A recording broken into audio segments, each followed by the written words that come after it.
Momento ya para el análisis, para la reflexión. Durante los próximos minutos vamos a abordar en nuestro tiempo de tertulia algunos de los asuntos más destacados de la actualidad de este lunes, otro lunes apasionante, como no, ya son unos cuantos.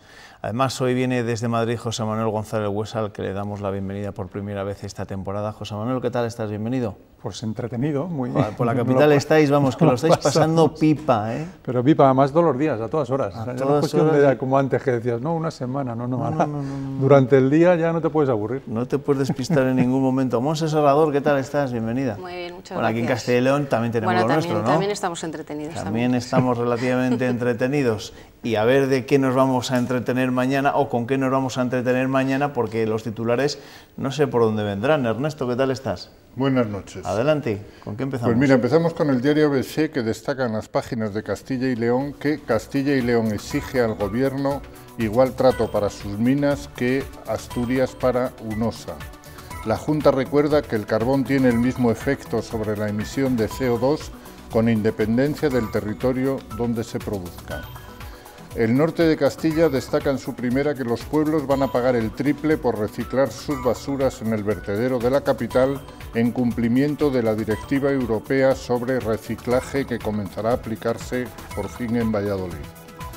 Y el diario de Valladolid, El Mundo, destaca que la Fiscalía estudia elevar el crimen de Eli de homicidio a asesinato. El acusado se beneficiará de una pena menor por estar situado en la franja de 14 a 16 años de edad.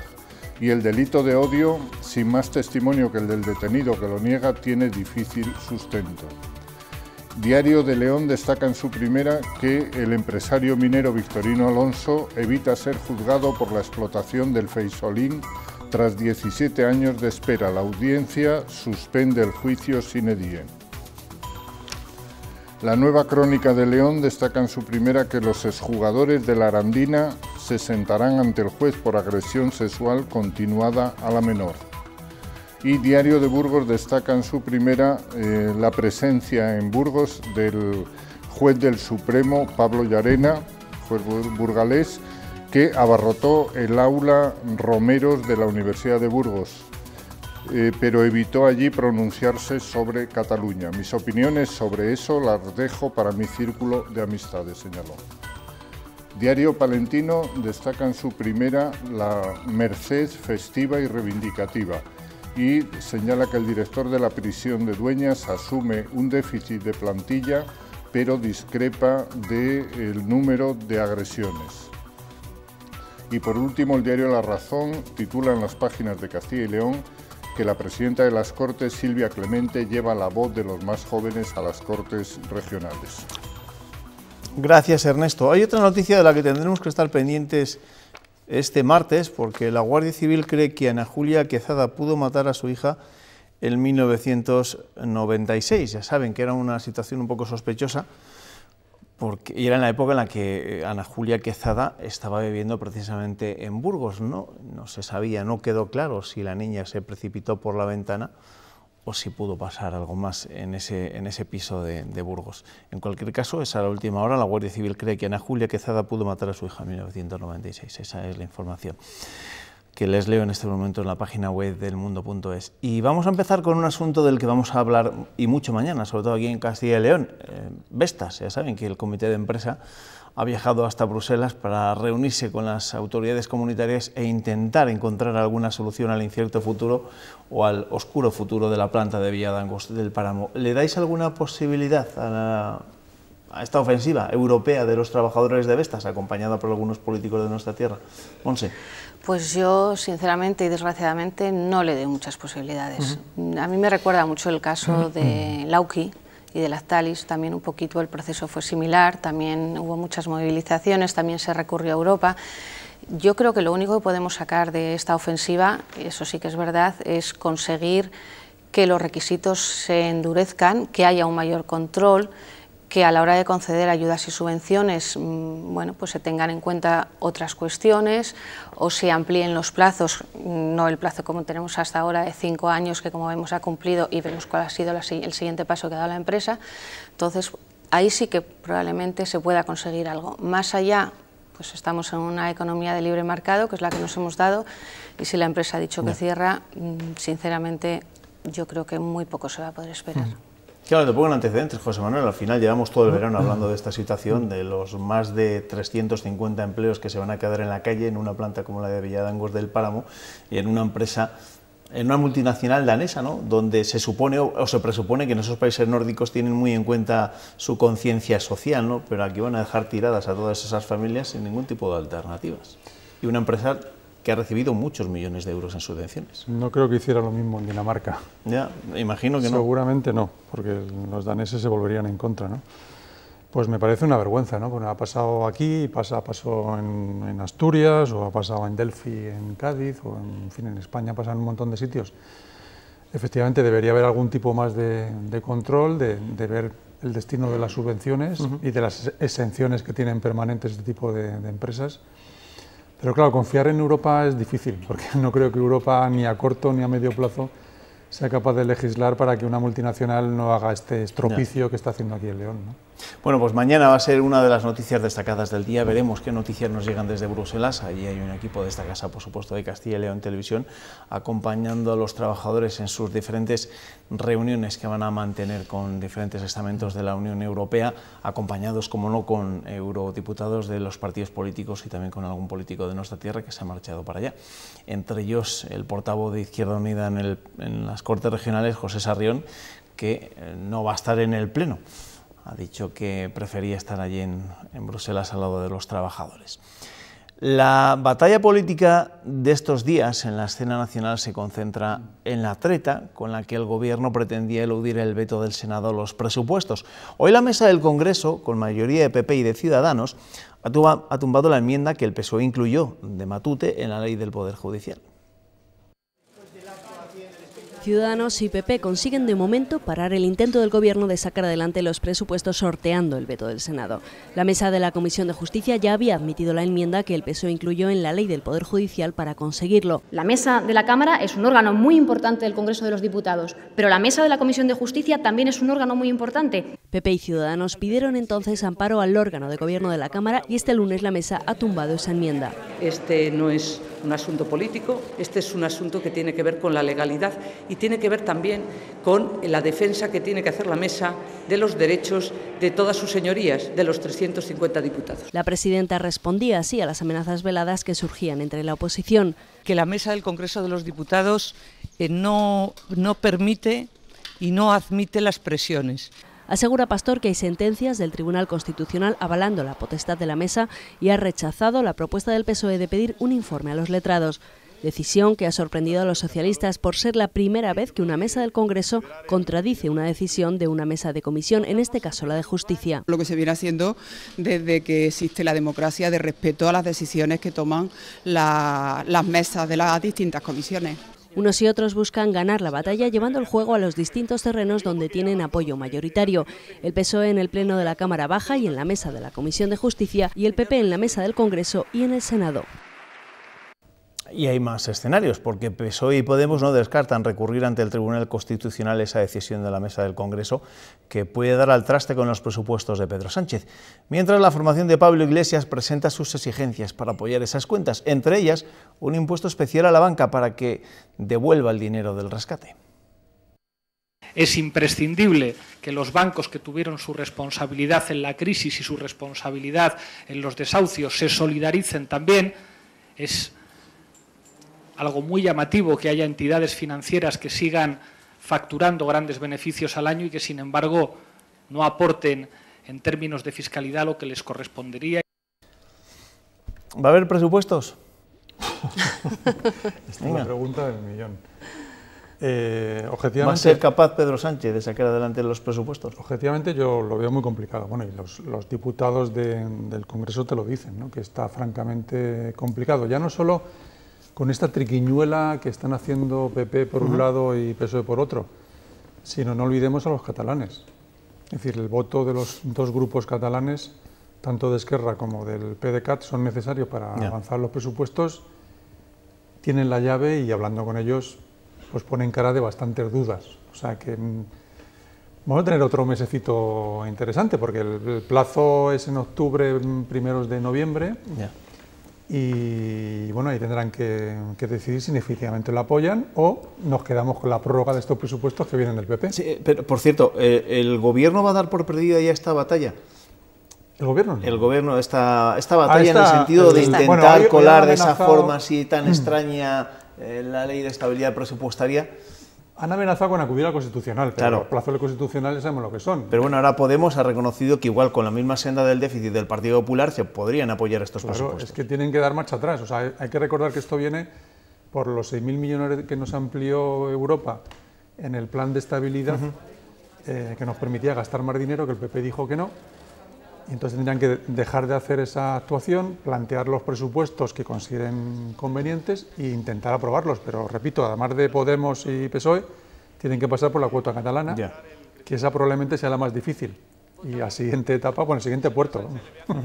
Hombre, yo tampoco veo muy claro que podamos tener presupuestos, lo veo muy complicado, porque hay que pasar mucho trámite y mucho peaje, diría yo, más que trámite.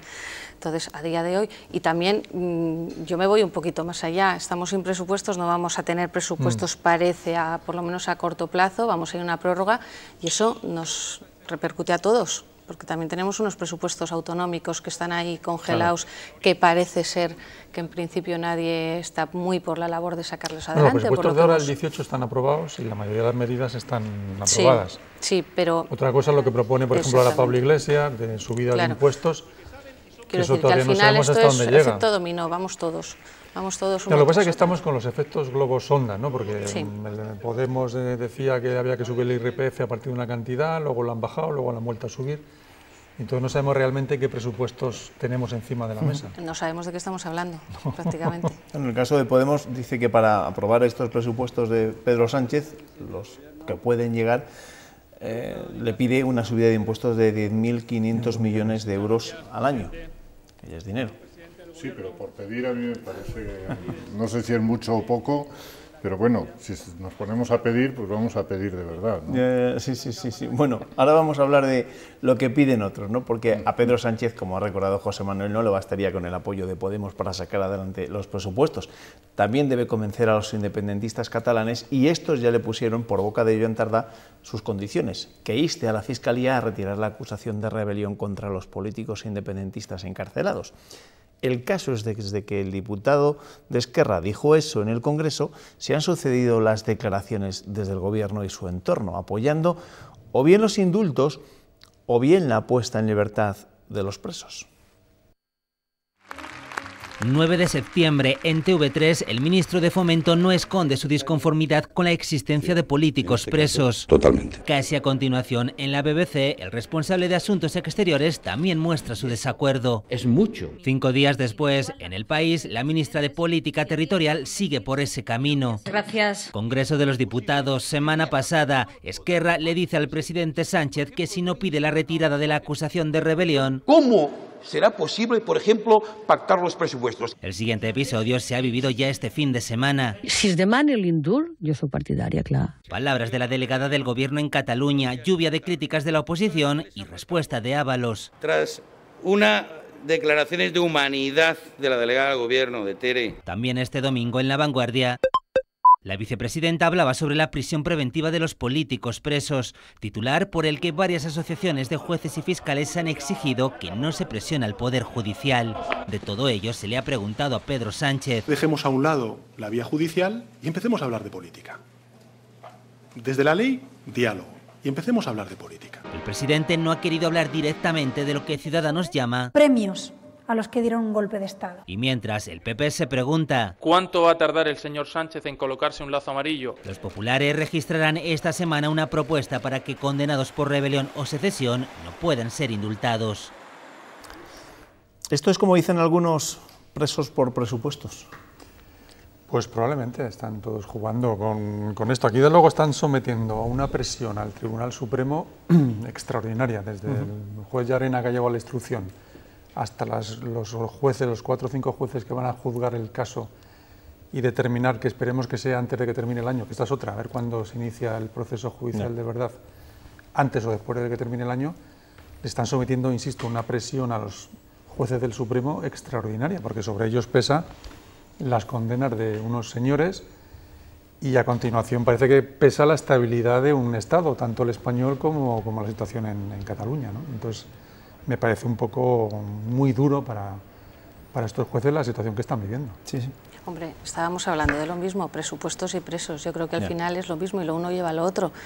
Lo que pasa que decía, vamos a dejar a un lado la vía judicial.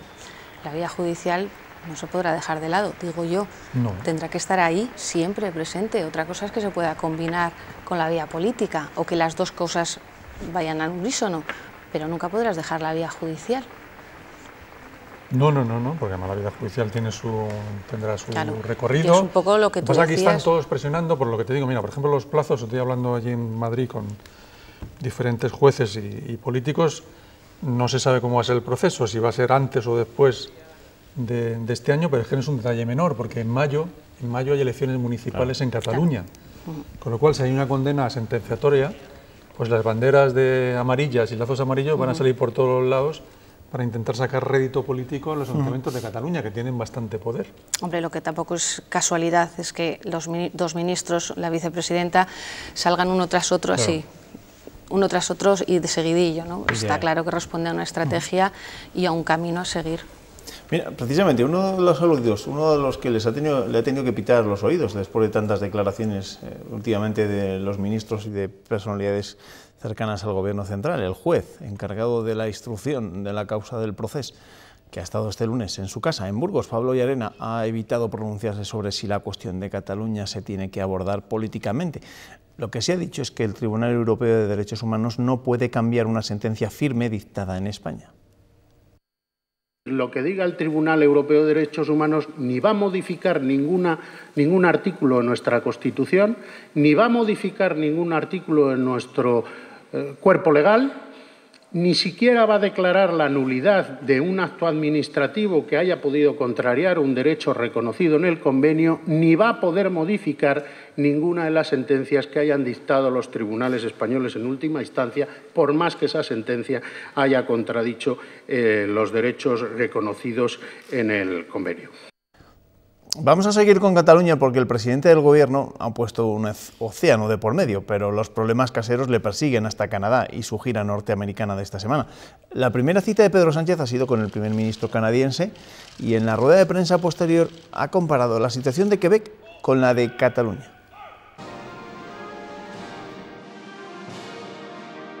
Creo que si algo tenemos que aprender o podemos extraer de la experiencia de Canadá respecto a Quebec es esa, precisamente, que desde la política se puede encontrar y desde el respeto a la legalidad se puede encontrar, sin duda alguna, una solución.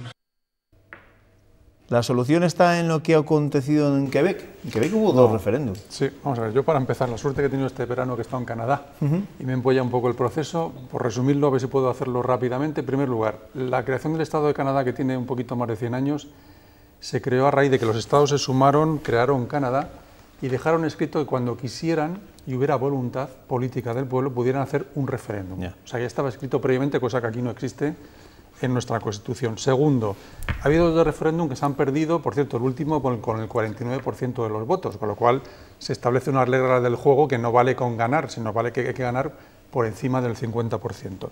Y en tercer lugar, hay que recordar que en Quebec, con el estado de Quebec, ha perdido económicamente muchísimo porque hay un enfrentamiento entre una ciudad que es Montreal y otra que es Toronto, que sería Madrid y Barcelona, y los propios quebequeses, vas allí hablas con ellos, la mayoría de las industrias han ido de Montreal hacia Toronto, que es una ciudad como Nueva York, muy parecida, y durante los últimos 20 años ha ido decreciendo su crecimiento económico de una manera importante, siendo Canadá un país rico, pero la consecuencia de un movimiento independentista ha sido tan importante como que ahora prácticamente no lo reclama nadie. O sea que más que diálogo, lo que ha habido en Quebec ha sido resignación por parte de los independentistas, que no había manera de que ganasen un referéndum. Exactamente.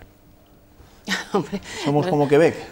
Yo creo que no es comparable, ni mucho menos. No, nada. Igual nos podemos comparar en eso, en que el resultado puede llegar a ser terrible. Aquí los efectos y las consecuencias precisamente de las ansias independentistas las están notando, se están notando. Ya hay una fuga de empresas constatable y evidente, y los ciudadanos al final somos los que lo vamos a pagar todo, eso está clarísimo, ¿no? Otro de los líos que tiene entre manos el presidente del Gobierno es el de las amistades peligrosas de la ministra de Justicia. Dolores Delgado comparecerá en el Congreso tras conocerse los audios de una comida que compartió, entre otros, con el comisario Villarejo y con el juez Baltasar Garzón. Asunto que ha llevado a nuestro quinto tertuliano a desconfiar de cualquier comensal. No puedo pegar ojo, Juanma. Tenemos que comer cada uno en nuestra casa. Mira lo que le ha pasado a la ministra de Justicia. Si vas a comidas, te graban. ¿Qué es esto?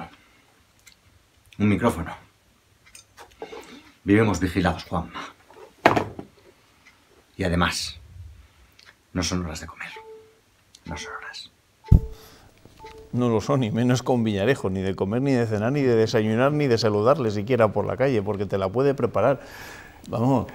Bueno, de las cloacas del Estado. Sí, sí, la muestra es Villarejo. Villarejo es el ejemplo de esta situación y, en fin, todo el mundo tenía que pensar con quién ha comido los últimos años, porque además te retrotraen y te graban cualquier conversación, como bien decía. Al final parece que todo sale, ¿eh? Es una cosa tremenda. Sí, sí. Pedro Sánchez, el presidente del Gobierno, ha respaldado desde Canadá a su ministra Dolores Delgado y la ha comparado con el rey emérito, con Juan Carlos I, en el sentido en que ha dicho que también Villarejo parece que intentó extorsionar al anterior monarca. Pero con el monarca emérito no había comido, era con Corina, ¿no? Con la que estaba grabada. No lo sé. Parece.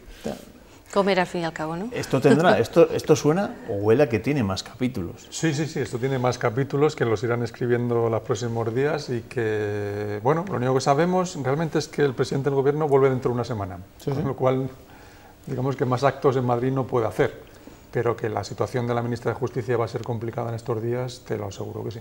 ¿Y esto qué pasa? ¿Que ha dejado ya atrás el máster de Pablo Casado después de la decisión del pasado viernes de la Fiscalía del Supremo, que no veía caso, aunque todavía deben ser los jueces del tribunal los que se pronuncien definitivamente sobre este asunto, y la tesis y los supuestos plagios de Pedro Sánchez? Sí, bueno, esto va a seguir dando cabeza. Esto, digamos que cada uno tenemos ya un currículum detrás que todo el mundo va a estar, por supuesto todos los ministros van a estar escudriñados hasta el mínimo detalle, ¿no? Y la ministra pues lo va a pasar muy mal porque, insisto, van a seguir más conversaciones con Villarejo y a ver qué consecuencias tiene. Recuerdo que el caso de la última ministra de Sanidad, por la tarde en el Senado Pedro Sánchez estaba apoyando a la ministra a las 4:30 de la tarde aproximadamente y por la noche dimitió. No sé si quiere decir lo mismo, pero la ministra va a tener un problema esta semana bastante gordo. Sí, llevamos dos ministros. Sí, sobre los másteres y las tesis, ¿qué recorrido creéis que tiene todo esto? Pues hombre, sigue teniendo mucho recorrido. Esto sigue teniendo recorrido. Pero después de lo del viernes y la decisión de la Fiscalía del Supremo, ¿Pablo Casado puede respirar? Hombre, yo creo que Pablo Casado ha ganado un punto importante. De hecho, hoy la juez de la Plaza Castilla ha dicho que si los fiscales de Plaza Castilla concuerdan con los fiscales del Supremo, ¿no? Yo creo que le han metido un gol a la juez de la Plaza Castilla y de momento está en stand-by el caso de Pablo Casado. Sí, yo creo que un poco sí puede respirar, pero tampoco creo que se puede olvidar, sobre todo porque estamos en una situación política en la que nos agarramos absolutamente a todo, tanto desde un sitio como desde otro, tanto de un partido como desde otro. Y bueno, pues vamos a seguir hablando de máster, de tesis y de comidas, y vamos a pasar unos meses muy entretenidos por lo que se está viendo. Correcto, mañana sale el CIS. Y mañana sale el CIS. Pero el CIS va a salir cada mes, ¿no? Sí.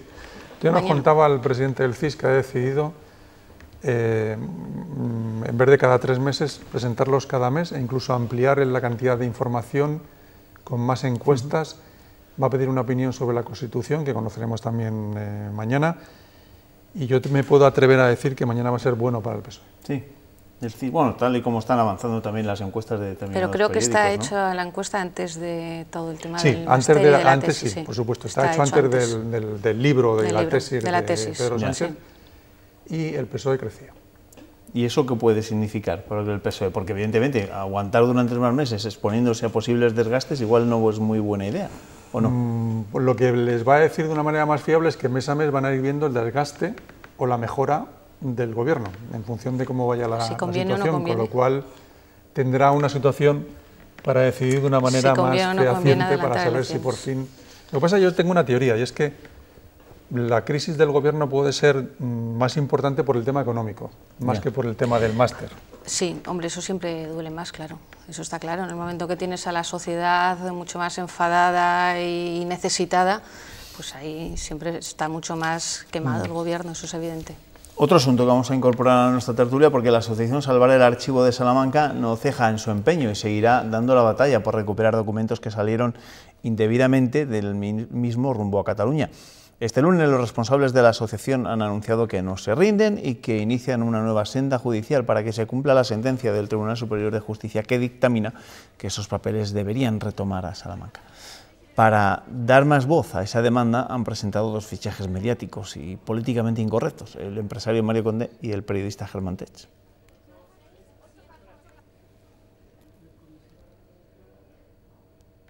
Y si no hay ninguna razón lógica, ni científica, ni histórica, pues tendría que haber una razón política. La desaparición de todas esas partes en esos archivos que no convengan a la versión histórica que se está fabricando. Este es otro asunto muy de aquí, los papeles de Salamanca, o lo del archivo es de muchos años, podemos escribir también unos cuantos libros, Ernesto. Sí, la verdad es que es una historia, yo creo que catastrófica, de error tras error, ir acumulando, ir acrecentando cada vez más los disparates. Y ahora, para rematar los disparates, tenemos a Mario Conde y a Germán Tech de defensores del archivo de Salamanca. Mañana tendremos que hablarles de los datos del CIS que se van a conocer, de los datos de intención de voto. También tendremos que hablar de la reunión de Vestas en Bruselas, donde además del procurador José Sarrión de Izquierda Unida, como les decía yo antes, que había acudido también la consejera de Economía y Hacienda Pilar del Olmo. Eso será, como les digo, en nuestra tertulia de mañana. Hoy tengo que despedir a mis dos analistas. José Manuel, gracias. No, vosotros, vuélvete rápido para Madrid, que no tenéis ni un minuto que perder, tal y como están las cosas. Monse, gracias por acompañarnos. Buenas noches. Y a todos ustedes, ya saben, aquí volvemos al filo de la medianoche también este martes. Ahora les dejo con Cristina López de Val y la información meteorológica a las 7:30. Antonio José Renedo nos cuenta cómo se despierta este martes Castilla y León. Que descansen.